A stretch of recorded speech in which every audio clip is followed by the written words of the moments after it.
Welcome to the Endless Knot. What connects witchcraft, dreams, paperclips, and trees? The answer is magical, as we'll find out in this year's Halloween video.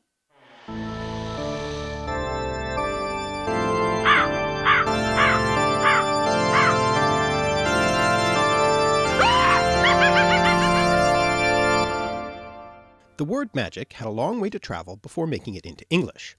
The earliest citations for the word in the Oxford English Dictionary are in the Middle English of Geoffrey Chaucer. The word was borrowed through French and Latin, ultimately from Greek, where it got its adjective form magikos. But the root of this word wasn't originally Greek. The Greek noun magos comes from an Old Iranian word magush, probably through Old Persian from Old Median. The Greek noun magos makes it into English too, as the word mage, and in the plural form magi, which is probably mainly known from the three magi visiting the baby Jesus in the Nativity story. Ultimately, the word can be traced back to Proto-Indo-European mag, to be able, have power, the source of a number of other English words, such as the auxiliary verb may, might, both the verb and the noun, and machine, so basically words about ability or power. Now the shift in meaning of this word is the important thing here. The Old Iranian word magush referred to a priest, or perhaps originally a priestly caste.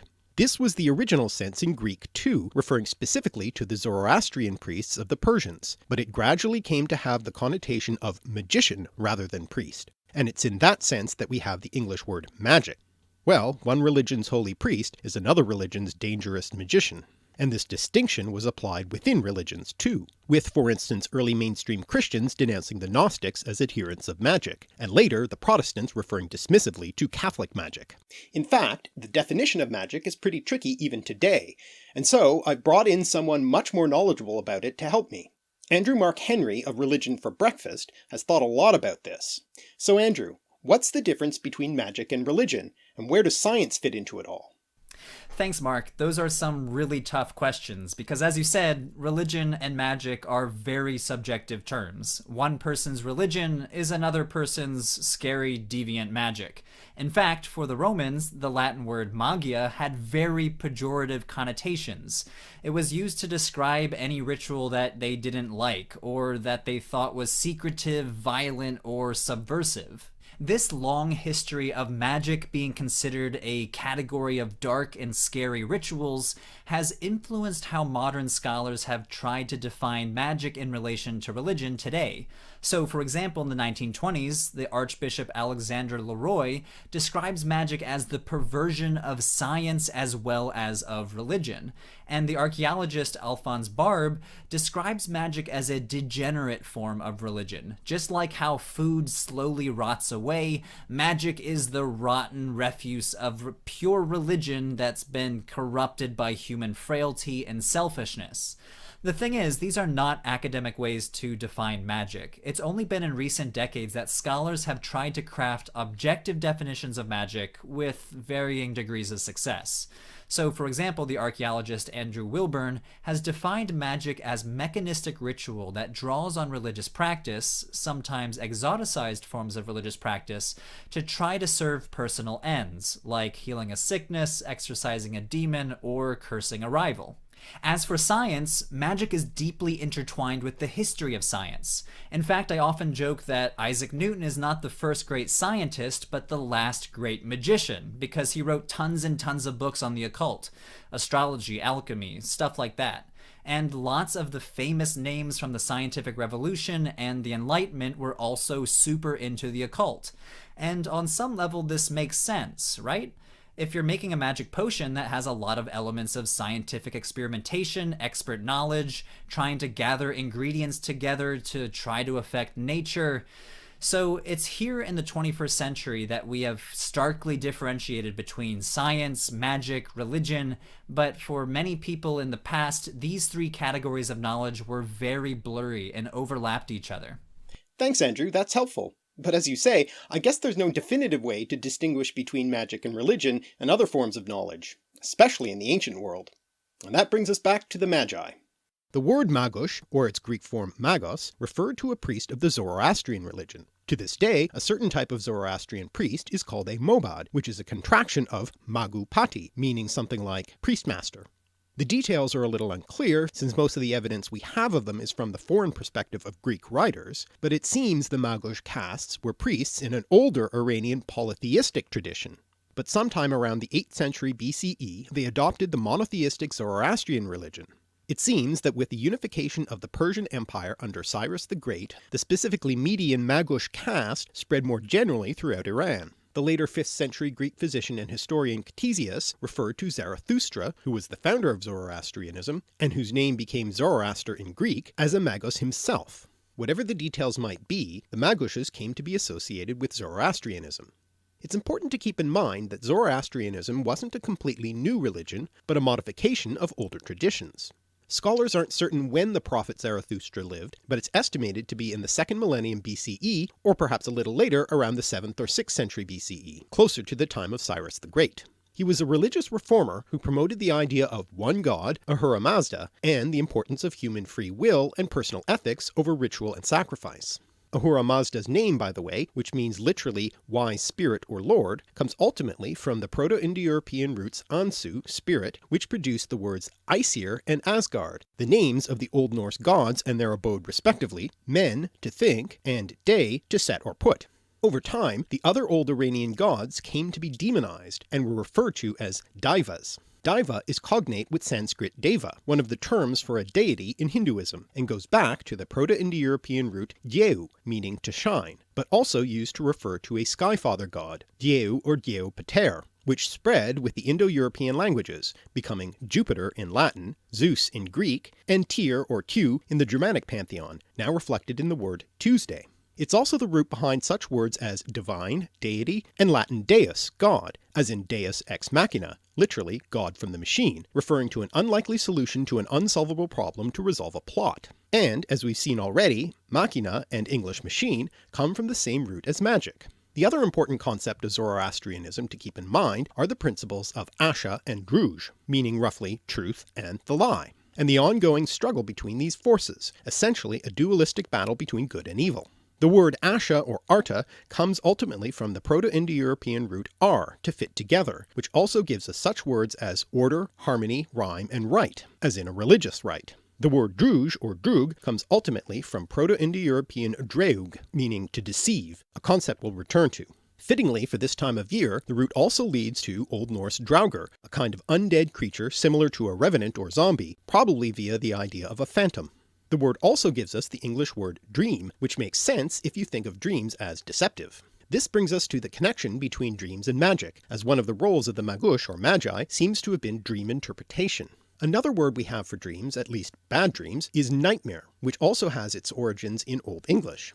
Actually, the compound word nightmare doesn't show up until the late 13th century, but is made up of the Old English words nicht and mara. But Old English mara and the word nightmare itself didn't originally refer to a bad dream. The Old English mara originally referred to a kind of female incubus who would sit upon people's chests while they slept, producing a feeling of suffocation. And that was the original meaning of the compound nightmare as well.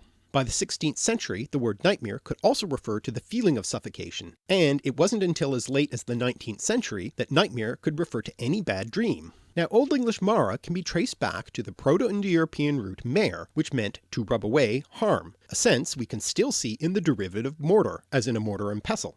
That root also led to a number of words having to do with death, such as mortal and murder. Interestingly, it's also the source of the first element of Morrigan, the Irish goddess associated with both war and fate, specifically with the foretelling of death or victory in battle, who may have been the source of the figure in Arthurian legend Morgan Le Fay, a magical enchantress. Now when we think about dreams and nightmares and supernatural beings who attack you in your sleep, we might also think of the character Freddy Krueger in the 1984 film A Nightmare on Elm Street, who attacks his teenage victims in their dreams. This film, along with the 1978 film Halloween, with the newly released 2018 sequel, appropriate for this time of year, featuring Michael Myers, who also targets teenagers, are perhaps two of the best known examples of the genre of slasher films, a subgenre of horror films. Horror films, which drew their inspiration from Gothic literature like Mary Shelley's Frankenstein and Bram Stoker's Dracula, were kicked off by the early film pioneer Georges Méliès, who used a variety of visual effects techniques such as substitution splices, multiple exposures, and time-lapse photography to achieve the supernatural events in his horror films, which he also used in his early science fiction films. Méliès, who had also been a stage magician, bringing us back to magic again, also developed the trick film genre, using those same film techniques, what we might call trick photography, to allow a magician in a film to be able to do the seemingly impossible.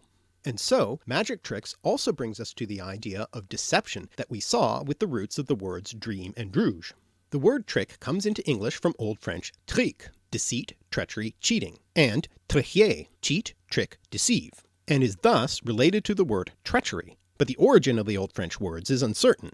They might come from Latin tricari, to trifle, dally, play tricks, from the plural noun tricae, perplexities, wiles, tricks, which also gives us the word extricate, literally to get out of perplexities. Alternatively, it might instead come into French from a Germanic source related to Dutch trick, drawing, pull, which also has the sense trick, cunning, and is traceable back to the Proto-Indo-European root drag, to draw, drag on the ground.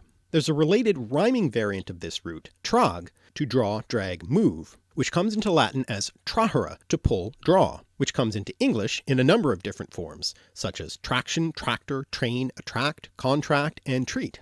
The sense development for treat goes like this. The Latin frequentative form of trahere is tractara, to manage, handle, deal with, discuss, which comes into Old French as traiter, to deal with, act towards, set forth in speech or writing.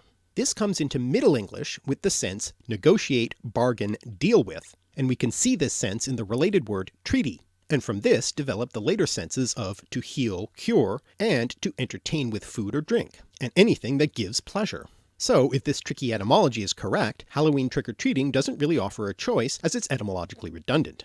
Now getting back to magic tricks, which deceive the audience for the purposes of entertainment, the stage magician often achieves this through misdirection and sleight of hand, often using a magic wand to draw the gaze of the viewer. Now of course, beyond the worlds of stage magic and fiction, with Harry Potter's wand or Gandalf's staff, there are ancient traditions of wands used for magical purposes, probably based on the scepters that were widespread symbols of rulership.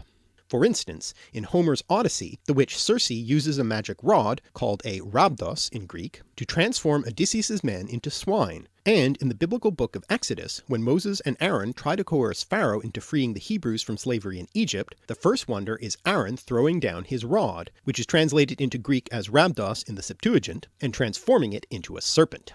Another bit of stage magic that also has a real historical foundation is the crystal ball, now the cliché of the amusement park fortune teller.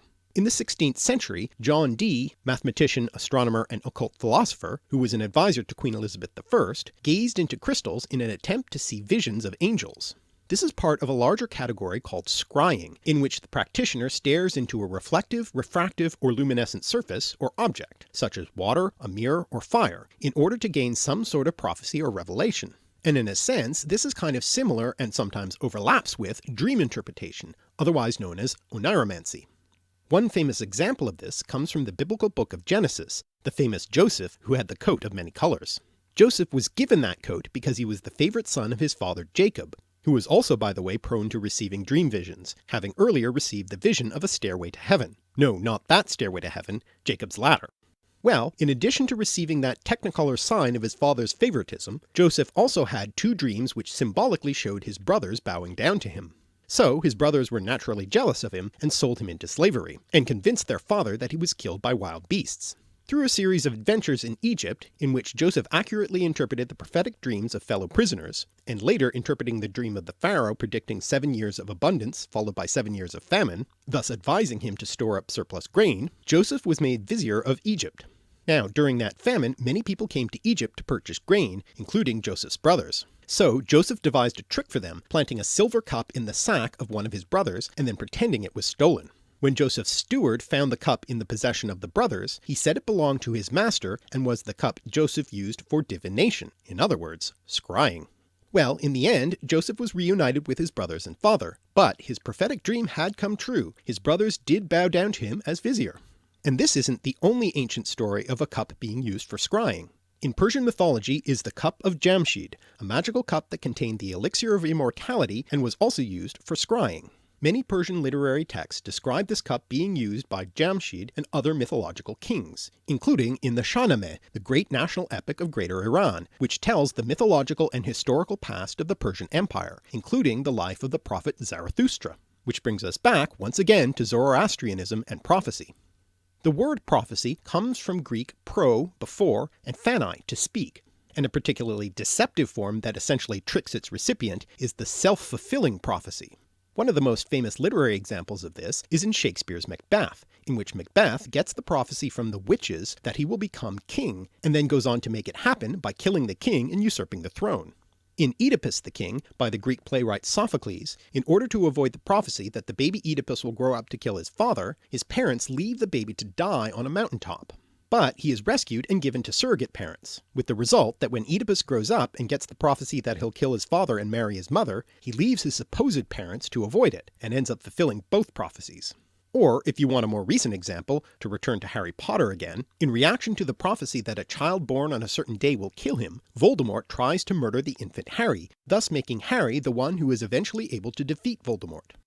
Now, one of the reasons that self-fulfilling prophecies work is that they give the receiver the confidence to make those events happen, as in the case of Macbeth. The word confidence, by the way, comes from the Latin intensive prefix com plus the word fidere, to trust, and lies behind the term confidence trick, sometimes shortened simply to con, thus bringing us back to the theme of deception, which is well known in the gambling con, in which the victim is allowed to win several times to build up his confidence before taking him for all he's worth. A famous historical example of a self-fulfilling prophecy involves Cyrus the Great, founder of the Achaemenid Empire who I mentioned earlier. According to the Greek historian Herodotus, Cyrus's grandfather Astyages had prophetic dreams which were interpreted by the Magi as meaning his grandson would usurp his throne. Fearing this, he ordered his general Harpagus to kill the baby, but he couldn't bring himself to do it, and passed the job on to a cowherd, who also couldn't go through with it and brought the baby up as his own. Years later, when Cyrus had grown up and all of this was revealed, Astyages punished Harpagus by killing his son, but after the Magi backpedaled and said that they had misinterpreted the dream, Cyrus was spared. In revenge, Harpagus encouraged Cyrus to revolt against Astyages and take over, and he did just that. So I guess the moral of the story is, watch out for those Magi dream interpretations. And returning to the Magi and the word Magush, its first attestation is in the Behistun inscription by Darius the Great, the fourth king of the Achaemenid Empire, which is a bit of propaganda that tells of how he came to the throne. Basically, when Cyrus died, he was succeeded by his son Cambyses II. According to Herodotus, Cambyses had a dream in which he saw his younger brother Bardia sitting on the royal throne, and had him secretly killed. Then, according to Darius, a Magush named Gaumata impersonated the dead Bardia and eventually came to the throne. Darius soon after usurped the throne from the impostor Gaumata. Of course, it's entirely possible that Darius made this up to legitimize his claim to the throne, with Gaumata being an impostor, and he further legitimizes his claim by stating in the Behistun inscription that he became king by grace of Ahura Mazda. Whatever the truth may be, we certainly see several more examples here of our recurring theme of deception, not to mention prophetic dreams. With these sorts of stories circulated by Greek authors, it's not too surprising that the Magi gained the reputation for not only being magicians, but also for being devious and deceptive. Furthermore, unlike Greek priests, the Magi would whisper their prayers and ritual texts in a low voice, and in the unfamiliar Avestan language of the Zoroastrian religious texts, which may have sounded to the Greeks like incantations. Interestingly, the native Greek word for magic, goeteia, with goes meaning sorcerer, or literally one who howls out enchantments, comes from the Greek verb goon, to wail, groan, weep, from a Proto-Indo-European root that meant to call or cry. The Greeks had other words for particular types of magic, such as necromanteia, necromancy or the communication with the dead for prophetic purposes, from nekros, dead body, and manteia, divination oracle, derived from mynesthai, to be inspired, from men, to think, one of the Proto-Indo-European roots that lies behind the name Ahura Mazda. And the word pharmakeia, from which we get the word pharmacy, referred to the practice of using drugs, poisons, and medicines. But the word mageia soon became a more general term for magic in Greek. Nevertheless, the Greeks were often also quite skeptical about magic. Herodotus recounts the story of Darius's successor Xerxes, who when sailing his fleet to attack Greece was hindered by a storm, but the Magi were able to quell the storm with their sacrifices and incantations, allowing them to proceed. Or, as Herodotus dryly wrote, perhaps it abated of its own accord. And in that self-fulfilling prophecy play Oedipus the King, Sophocles has Oedipus use the word magos as a term of abuse directed at the soothsayer Tiresias when he gave him a prediction he didn't like. So the word also came to have the sense of a charlatan in Greek. The Magi in the biblical nativity narrative probably originally implied the use of magic and astrology, since they predicted and located the Christ child from the stars. But in later Christian traditions, the Magi are often rendered as the three kings, or the three wise men, reflecting later Christianity's discomfort with magic, which they held to be the work of the devil. In any case, the Greek words magos and magia were subsequently borrowed into Latin as magus and magia, initially with the specific reference of Persian practices, as for instance by the Roman orator Cicero, but soon in the more general sense, as for instance by the poet Virgil. Interestingly, Virgil came to have a rather magical reputation himself. A practice arose of using Virgil's writings for a form of bibliomancy, that is, divination using books, called specifically sortes Virgilianae, or Virgilian lots. Basically, the way it works is, you take a text and randomly pick a passage from it, by for instance balancing a book on its spine and letting it fall open to a random page, and that passage would give you your prediction or answer to your question. Virgil wasn't the first author to be used this way. The Greek poet Homer is the source for the sortes Homericae, with the philosopher Plato reporting a similar form of this being used by his former teacher Socrates to predict his day of execution, but the practice continued into the Roman era. Later on, Christians would use the Bible for the sortes sanctorum, but the sortes Virgilianae was the most popular technique, with one early example being Hadrian's use of it to judge the Emperor Trajan's attitude toward him, when it correctly predicted that he would be adopted by the emperor as his heir. The practice continued through the Middle Ages and into the early modern period, and correctly predicted the death of King Charles I when the Viscount Falkland suggested the king try this as a light-hearted pastime when they came across a finely printed and bound edition of Virgil. To mitigate the damage, the Viscount tried it himself, hoping to hit upon some irrelevant passage and discredit the king's prediction, only to correctly predict his own death. I guess with divination you should be careful what you ask. The really surprising thing here, though, is that in the Middle Ages, Virgil came to be thought of as a magician himself, and numerous stories and legends that had nothing to do with the poet's own biography sprang up about Virgil being an astrologer able to predict the future and a wizard able to perform great feats of magic. Some of the things that sparked this belief were the mystic element in Book 6 of the Aeneid and the prophetic nature of his fourth eclogue, which Christians took as prophesying the coming of Christ. Even his name was seen as being a clue, since the name Virgil is similar to the Latin word virga, wand, and he was said to have a maternal grandfather named Magus. Well, his mother did indeed come from a Roman family with the name Magia, though it's not related to the word magus. In medieval Wales, this reputation was so strong that the Welshified version of his name became a generic term for a magician, which today is the modern Welsh word for a pharmacist.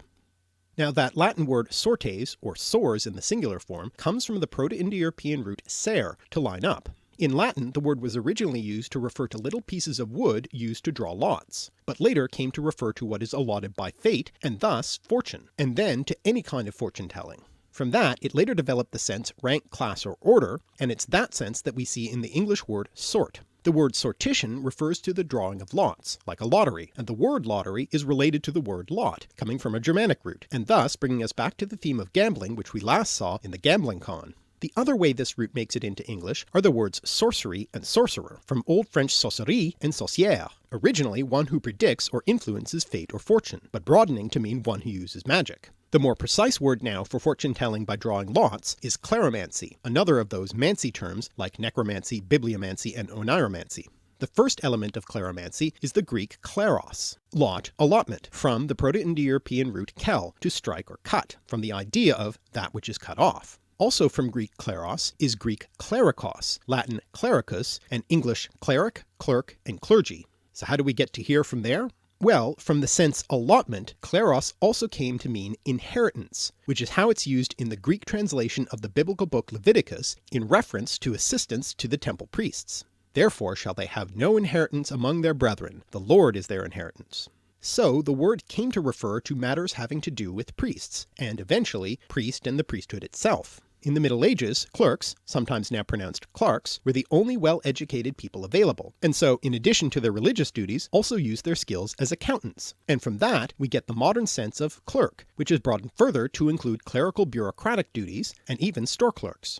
The word cleric was reborrowed into English to replace clerk, which had thus become ambiguous. But clergy brings us back to the theme of priests, like the original role of those magi, though the clergy probably don't engage in cleromancy in spite of the etymology. Probably. So far we've talked about priests and other male magicians, but what about witches? The word witch obviously carries a lot of baggage with it. For one thing, it's a gendered word referring specifically to women, and beyond its main magical sense, witch or old witch can be used as a contemptuous term for a disliked woman. Though it should be noted that in more recent times there has been an attempt to reclaim the word witch in a more positive context, as for instance is sometimes done by the neo-pagan world of Wicca, and in the Harry Potter world. Hermione is indeed the most gifted witch of her generation. Witches in the Middle Ages and early modern periods were suspected of many things, including preventing conception in women and attacking male fertility, sometimes actually stealing men's penises, storing them in large chests, or in birds' nests in trees. Historically, many women have been persecuted for the supposed crime of witchcraft, justified in part by the 15th century Christian treatise Malleus Maleficarum, the witch's hammer. And you can tell it's specifically women targeted here because of the feminine Latin ending arum. It's hard to know how many women were persecuted, tortured, and burned during the witch hunts of the 15th to 18th centuries, but some estimates place it at 60,000 to 200,000 to even as high as several million, and it's perhaps little surprise that the word wicked is derived from the same Old English root that produced the word witch. I guess you could say that wicked witch is etymologically redundant. Witch comes from the Old English word wicca, meaning witch, which has the masculine form wicca, meaning male witch or wizard, from which we get the modern word Wicca in reference to neo-paganism. It should be pointed out that there is no historical line of connection for this word from Old English to the present, with the word having been reintroduced into modern English in the early 20th century. The further etymology of the word witch is very disputed, with many suggestions being made. The Brothers Grimm, who I suppose would know a thing or two about witch stories, propose that Old English wicca and wicca come from the Proto-Indo-European root wake, to separate or divide, reflecting the practice of cleromancy, which according to the Roman ethnographer Tacitus was part of early Germanic religious practice. But Indo-Europeanist Calvert Watkins proposed that it comes from the root weg, meaning to be strong or lively, in the sense of to wake or rouse, reflecting the practice of necromancy, in other words one who wakes the dead. If true, which would be cognate with wake, watch, and wait, as well as vegetable, which is probably not the sort of thing you give out to trick-or-treaters dressed up as witches. And though there are numerous other suggested etymologies, I'll give you just one more, that it might be traced back to a homophonous root wake, which in this case means consecrated or holy, and has a number of other derivatives connected to religion and magic. For instance, German Weihnachten, literally holy night, used specifically in reference to Christmas. But we'd better leave Christmas aside because this is Halloween. And Latin victima, and English victim, in reference to animals used in religious sacrifices. But most interestingly for our purposes, the words guile and wile, both referring to deceit or trickery, which would then be akin to Old English wigla, divination, sorcery, but which also bring us back to our ongoing theme of deception. But there are a lot more terms for male magic practitioners. In the Harry Potter world, that would be wizard, but wizard has more of a positive connotation, so for a better parallel to witch, let's turn to the word warlock. Interestingly, the word didn't originally have any connection to magic. In Old English, the word warloga meant traitor, liar, oathbreaker, reminding us again of the theme of deception, and by extension it was sometimes used to refer to the devil. It's only later in the 16th century in Scots that the word came to be used as the male equivalent of a witch. Etymologically, it breaks down into two elements, the second of which is leogan, to lie, which also gives us the word lie. The first element is war, faith, fidelity, agreement, from the Proto-Indo-European root verao, true, trustworthy, which also leads to the Latin word veritas, sometimes thought of by the Romans as the personification of truth, and related to such English words as verify and veracity. So literally, a warlock is a truth liar. Now this brings us back to the concept of truth, the opposite of lies and deceptions, opposing ideas which you'll remember as the opposing forces in Zoroastrian Asha and Druj. There are a number of words in English that mean truth, including the now somewhat archaic word sooth. The Old English form soth was actually quite common and comes from the Proto-Indo-European root s that supplies several of the forms of the irregular verb to be, such as is and am, as well as words such as yes, essence, and sin. Though the word sooth today is somewhat obscure, the compound soothsayer, meaning a fortune-teller or prophet, is rather more well known, being used for instance to describe Tiresias in the Oedipus story, along with seer, literally one who sees.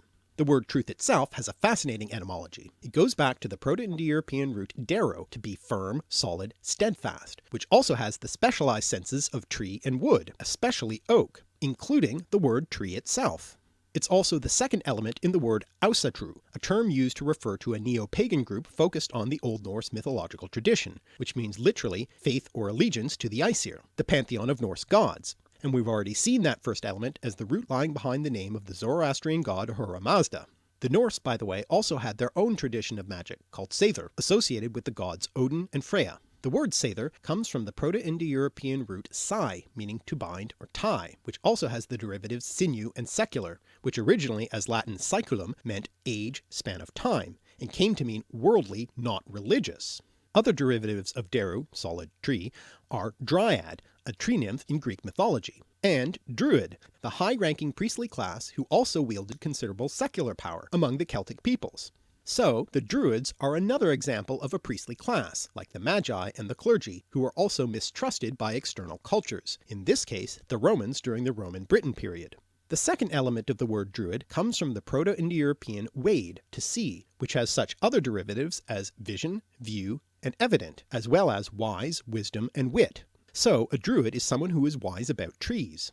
And from the word wise, we also get, in the Middle English period, the word wizard, literally a wise man, but it soon gained the more specific sense of a magician.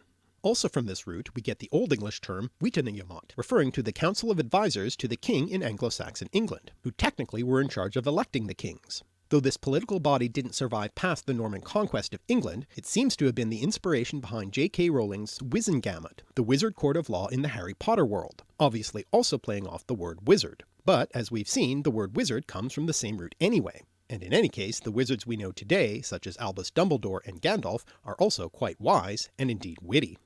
And all this talk about wizards and magic brings us to our conclusion, tying many of these elements together, specifically to the deck-building game Magic the Gathering, published by the games company Wizards of the Coast, who, by the way, are also the current publishers of Dungeons & Dragons, after they bought out its original company TSR. In various versions of D&D, different levels of magicians or magic users, as they were called in the game, were known by specific words, many of which we've covered in this video, such as seer, magician, enchanter, warlock or witch, sorcerer, necromancer, and wizard.